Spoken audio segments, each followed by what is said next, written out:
welcome to a show where you will hear about how our liberty is being eroded by the very people that swear an oath to protect it.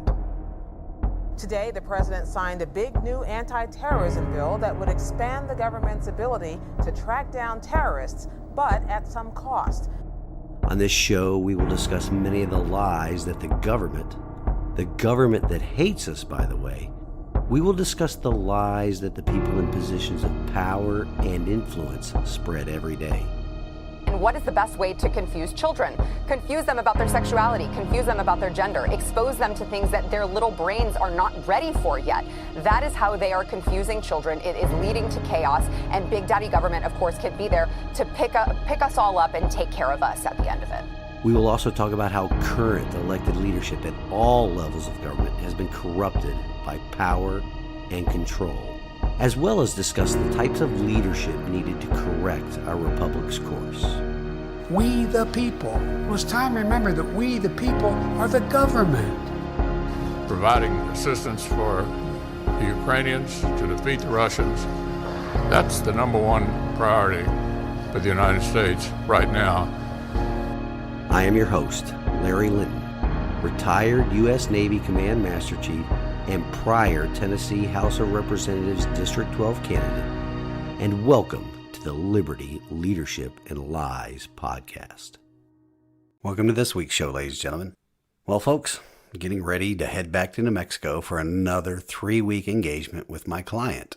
I'm hoping for a bit cooler weather on this trip, but by now you all know the drill with sound quality. The next 3 episodes will be recorded in my hotel room without the great acoustics I have here in the Goat Locker studio. Before we kick off the show, I want to give a shout out to Pastor Keith Nix of the Lift Church here in Sevierville. He invited me to a Leadership One Day event this past Monday. It was a great day discussing leadership, along with some great worship and fellowship. Then on Tuesday, the Sevier County GOP hosted a meet and greet with Tennessee Attorney General Skrmetti. This young man is impressive, not only with how he really connected with the group, but also in his already documented accomplishments in fighting back against federal government overreach. In his comments, he perfectly captured the monumental shift in politics in our republic. And I'll discuss that a bit now, and then a bit later in this week's program, and how it relates to the lie we are focusing on in this week's episode. The shift in politics has been the move from passing laws in the legislature through the people's elected representatives to where we are now, where the 2 branches of government that do not pass laws are now attempting to govern. Now, scratch that word govern. The 2 other branches are attempting to rule the people through either executive orders or judicial rulings. Sounds kind of familiar, doesn't it? We talked about how if we allow ourselves to live through the courts, our republic will die through the courts. The separation of powers constructed by our Constitution is being completely ignored. Attorney General Skrmetti is doing his best in trying to reverse that trend here in Tennessee. The one statement he made that I really enjoyed was this, quote, "I love suing the federal government," end quote. We need more people like him in every state. Not only that, we need more states' rights representatives serving in our General Assembly. At the meet and greet, I also had the opportunity to catch up with some familiar faces. All in all, it was a great event. Then there was the Wednesday worship services at my church with my wife. It is always great to engage in corporate worship because that has a synergistic effect on private worship. And of course, I spent Thursday preparing for this morning's episode, and I'll be using my time today and tomorrow getting ready for my next trip and spending some good quality time with my bride. I also want to let you all know that I, along with Congresswoman Harshbarger's office, we are still working the logistics of getting her on the program. I'm sure you can appreciate she, along with the rest of the Freedom Caucus in the House of Representatives, how they are quite busy lately. Not only dealing with the corruption of the Biden crime family, but with the end of the government's fiscal year coming up, there are some budget battles that really need to be fought. As soon as we get the interview time hammered down, I will let you know. And that interview will probably be done over a video call, so it will be a first for this program. You will all get to see my face, which I often say is made for radio or audio podcasts. Oh, I also want to let the audience know that there are some interesting developments here in the House District 12 as it relates to next year's election. As we get closer to when it really kicks off here in Sevier County, I will be sure and keep you up to date on those developments. So stay tuned, especially if you live here in the 12th District. Also, if you live here in Sevier County, be sure and share this episode with everyone you know that lives here as well. This show will be the primary source of information in the county when it comes to the 2024 elections. In this week's episode on lies, we're going to talk about a couple of big ones that nobody really seems to want to touch, mainly out of fear, but also out of ignorance. So I recently read an article in the Tennessee Star that really points out one of the lies I want to discuss. And of course, it ties into my faith. And it should also be concerning to anybody that considers themselves a Christian, not only here in Tennessee, but across the nation. Because calling oneself a Christian is an oft-used lie that many politicians tell the voters in order to get elected, especially in states like my beloved Tennessee. When many people think about the campaign promises that politicians regularly tell people to get elected, which prove out to be mostly lies in the long term, the worst lie is when people call themselves Christian when running for office, while simultaneously aligning themselves with one of the major political parties in our republic that definitely does not represent Christian values. I'm referring here to the Democrat Party, or the modern Communist Party. Before I get much further down that line of reasoning, there are many members of the Republican Party that claim to be a Christian as well, while legislating and voting in ways that do not line up with Christian values. I was on a phone call earlier this week discussing that very topic. But back to the Democrat or Communist Party, the values that organization and its members espouse, and they are very unchristian-like. The article I'm referring to was published this past week on the 12th. The headline grabbed my attention right away as it stated, quote, Democrat Tennessee State Senator says Christians use faith to justify hatred and racial terror, end quote. Of course, headlines and statements like that have been in use quite frequently lately, mostly on the part of the federal government in its targeting of political opponents in general and Christians in particular. They intermingle terms like white nationalism, Christian nationalism with white supremacy and domestic terrorists, and many others in a similar vein, all meant to foment division and strife among the citizens. This division in the electorate is necessary because it allows the rich men north of Richmond to operate behind the curtain to rob us of our liberty and our sweat equity. This state senator specifically tweeted out this statement, quote, never forget that hatred and racial terror was, and still is, justified in the name of Christianity, end quote. This politician, one state senator Charlene Oliver, who's a Democrat out of Nashville, of course, had this interesting tidbit on her biography page on the General Assembly's website, though. She currently lists herself as a Christian. Sounds a bit odd, doesn't it?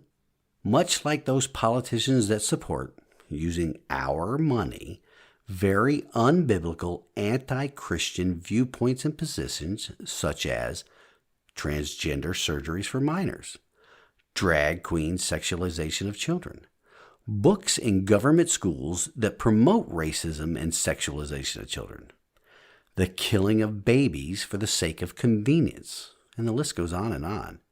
If you see or hear a politician that describes themselves as a Christian, always investigate their actions. Just don't believe their words. Many of those that proclaim themselves to be a follower of Christ are often tyrants in disguise. Which brings to mind an interesting article that I read at the Liberty Watchman's website. It is titled, quote, Why is rebellion to tyrants obedience to God? End quote. It talks about the official motto of the United States being, In God We Trust, and that was signed into law by President Eisenhower in 1956. Prior to 1956, there were many unofficial mottos. One of them, being proposed by Thomas Jefferson and Benjamin Franklin at the founding of our nation, was this, quote, Rebellion to tyrants is obedience to God, End quote. We discuss tyranny on this program quite frequently because, quite frankly, we are witnessing it all the time. But what exactly is a tyrant? The dictionary definition is this: tyrant, an absolute ruler unrestrained by law or constitution, or a usurper of sovereignty. And also, it's a ruler who exercises absolute power oppressively or brutally, or one resembling an oppressive ruler in the harsh use of authority or power. So I ask you to look around yourselves today, and I bet you we can point to many people in elected positions that definition definitely applies to.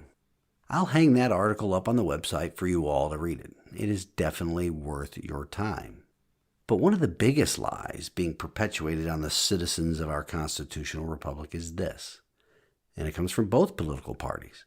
And while they differ on some issues, they all say they have one thing in common: that they are dedicated to our system of government founded upon democratic principles.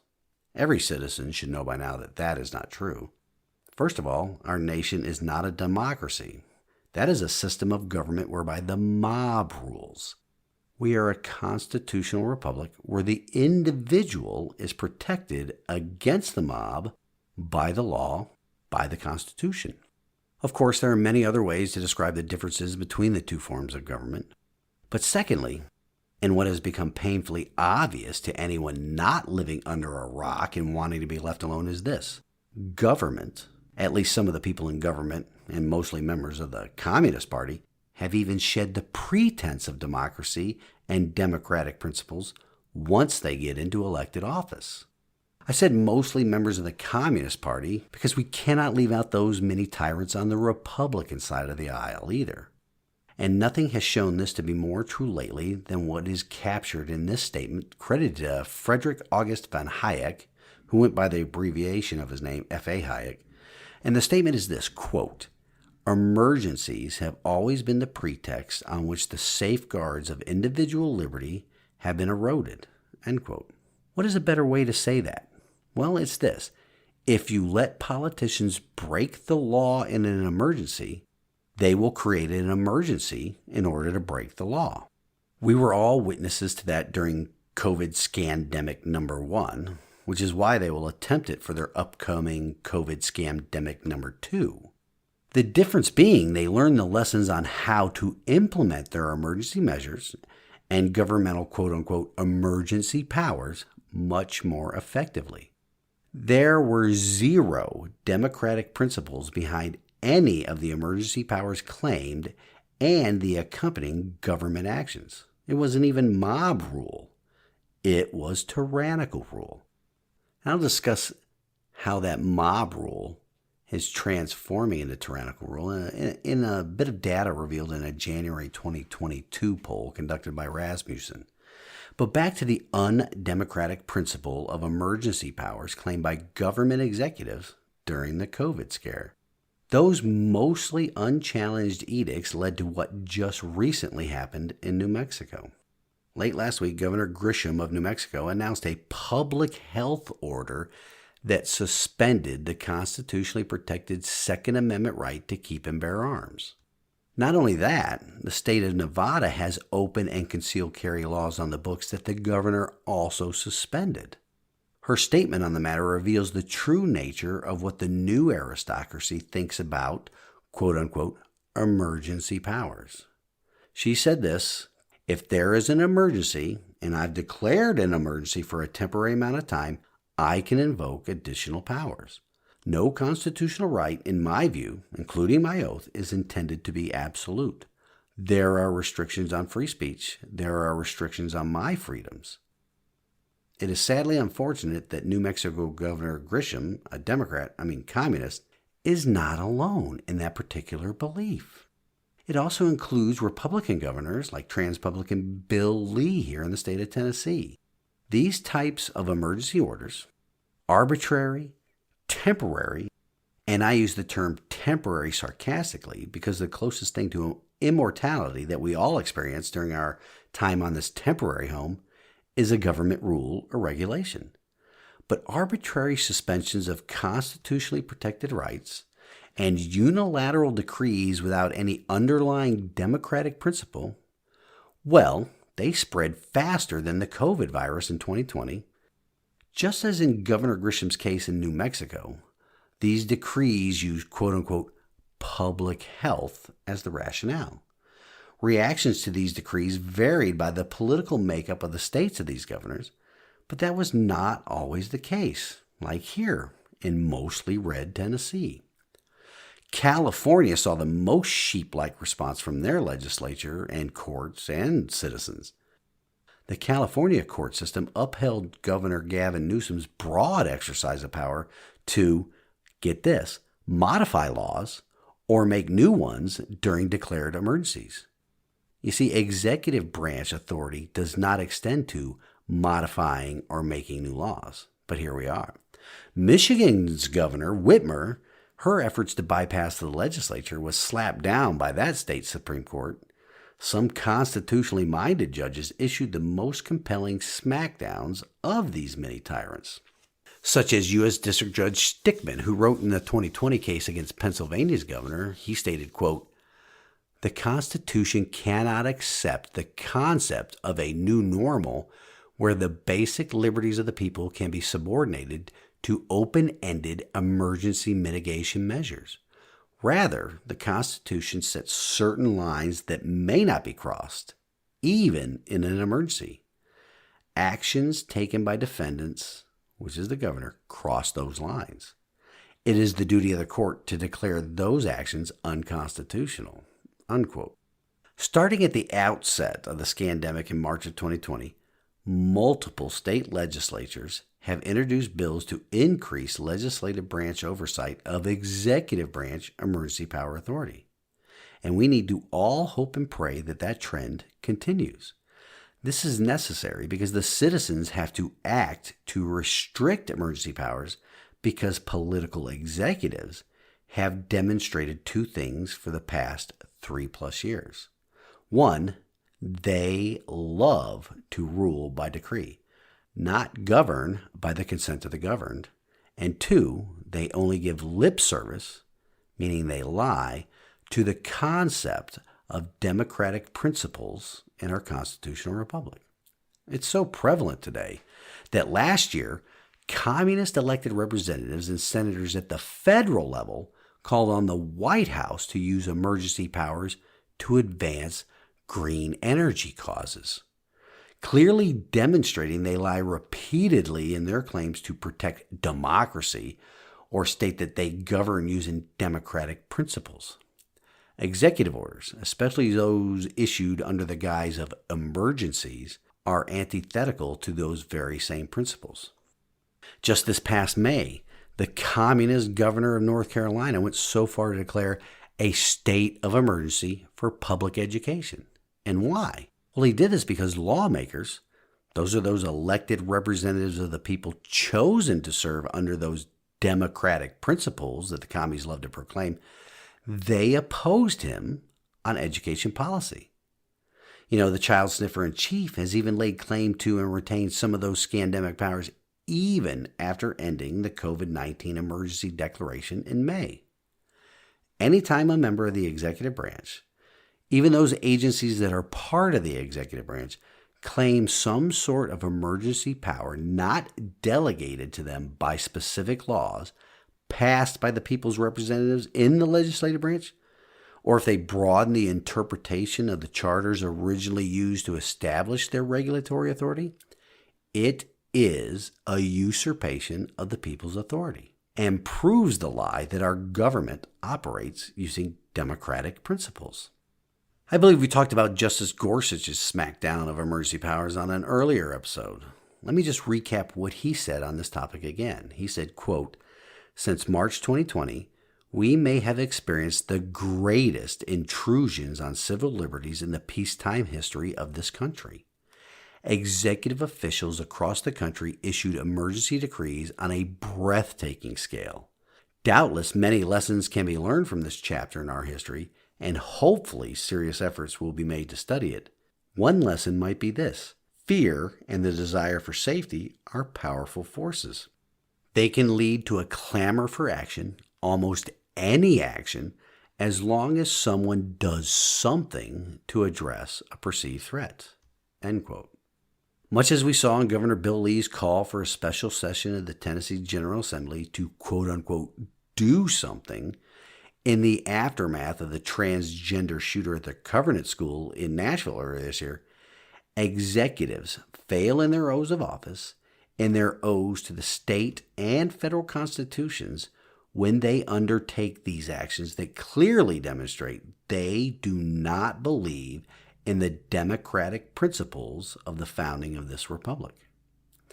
At this point in history, many of us Americans have become tired of being stripped of our basic liberties every time politicians decide the word emergency is a magic spell for invoking their forms of tyranny. Is it too late, though? Have a majority of our citizens become numb to these actions? Maybe. On the video version of this episode, I shared a graph, and the graph I shared shows the results of the January 2022 poll by Rasmussen, which demonstrates that it is nearly a majority of Americans that are fine with that. That's the goal of these communists. Give lip service to democratic principles as they force experimental medications on us, lock us up for holding on to our liberty, attempt to destroy political opponents exercising their constitutionally protected right to question elections, and now unlawfully declare that no citizen has the constitutionally protected right of self-defense. Self-defense, mind you, enshrined in our Constitution for just such an occasion as what the governor of New Mexico just did. Oh, and don't believe the lie that there are some members of the Democrat Party that disagree with Governor Grisham's actions. People like Congressman Ted Lieu of California, one of the biggest commies in the U.S. Congress. He came out with a tweet shortly after Governor Grisham declared the Constitution null and void with this statement, quote, "I support gun safety laws. However, this order from the governor of New Mexico violates the U.S. Constitution. No state in the Union can suspend the federal Constitution. There is no such thing as a state public health emergency exception to the U.S. Constitution." End quote. And now, he can spout that lie all he wants. Well, what he stated was not a lie, but his stated belief in his own statement is a lie. He was, or is, one of the biggest proponents of big government, even executive branch action, to fight what is euphemistically called the climate emergency. They have to have that word emergency in their actions to justify the destruction of democratic principles. Ted Lieu himself is a big fan of the White House's July 2022 list of executive actions on climate. These actions are supposed to, now get this, address extreme heat and boost offshore wind. Well, guess what happens during the summertime in every hemisphere of the planet? It gets hot.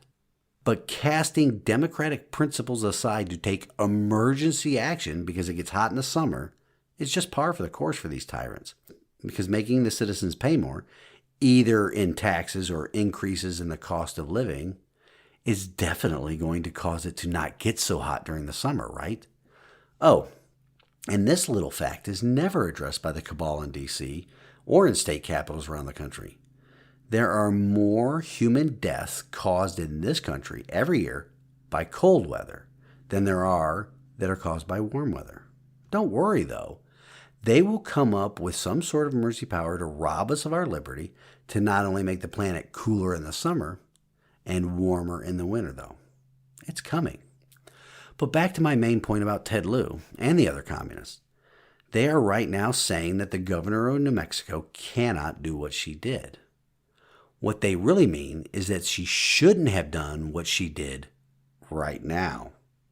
There isn't yet a majority of the country or the court system that supports this much tyranny.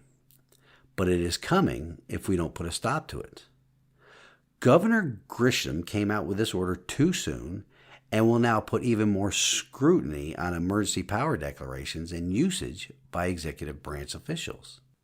Her timing was off, And the other communists criticizing her right now are doing so in the hopes that she pulls back before the court system completely smacks down this tool of tyrants, and it's done for good.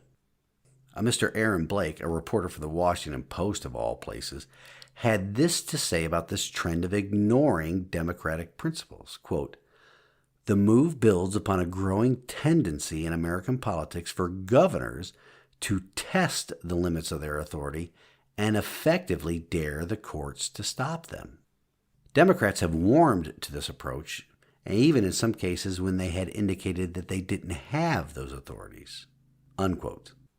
Now, importantly, many New Mexico residents made it clear that they just won't comply. Gun owners, many of them visibly armed, rallied in Albuquerque to defy the order. And the police, rightly so, did not intervene and enforce the governor's order. The county sheriff, he has explicitly said he won't enforce the decree.